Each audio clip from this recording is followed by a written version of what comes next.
জননেত্রী বেগম বেগম খালেদা জিয়া এক কথায় শেষ করে দিয়েছিলেন, যখন একজন সরকারি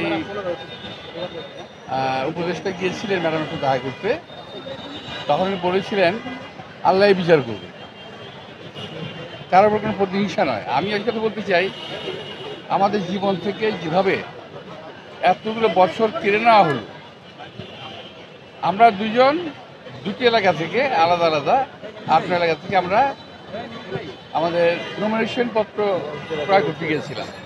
স্বাভাবিকভাবেই আমার সঙ্গে অনেক লোক ছিল, কর্মী নেতা কর্মীরা ছিল।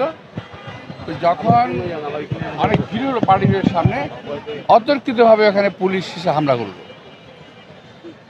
অন্যায়ভাবে। আমরা কিছুই করি নাই, হামলা করলো, আমাদের কর্মীরা আহত হলো, মামলা হলো প্রায় গত 8,000। আমি আমার ভাই আফরোজ আব্বাস, তারপর রিজভী আহমদ ওদের নামে সহ মোট 8,000 অজ্ঞাত আসামিতে মামলা করা হলো অনর্থক।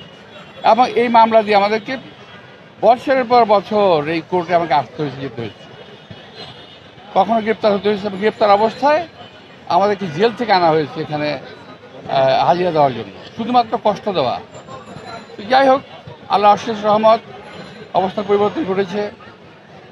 জজ সাহেবদের মনের অবস্থা ভালো হয়েছে, সাহস হয়েছে। এখন এই মামলা দীর্ঘ পরীক্ষা নিরীক্ষার পর মাননীয় আদালত দেখেছেন যে এই মামলায় আসলে কিছু নাই।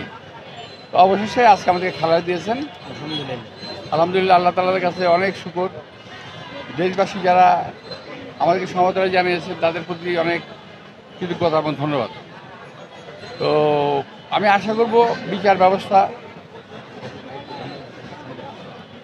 আরও সুন্দর হবে, আরও স্বাভাবিক হবে, আরও গতিশীল হবে। আমাদের আরও মামলা রয়ে গেছে, আমার এই একটা না, আরও অনেক মামলা আছে আমার বিরুদ্ধে। আমি আশা করছি, এবং আমার এবং আপনার বিরুদ্ধে, আপনার আব্বাসের বিরুদ্ধে যে মামলাগুলো আছে, অচিরেই সবগুলো মামলা আমাদেরকে খালাস দেওয়া হবে। আমার এই আবেদন সরকারের কাছেও থাকবে, মাননীয় আদালতের কাছেও থাকবে।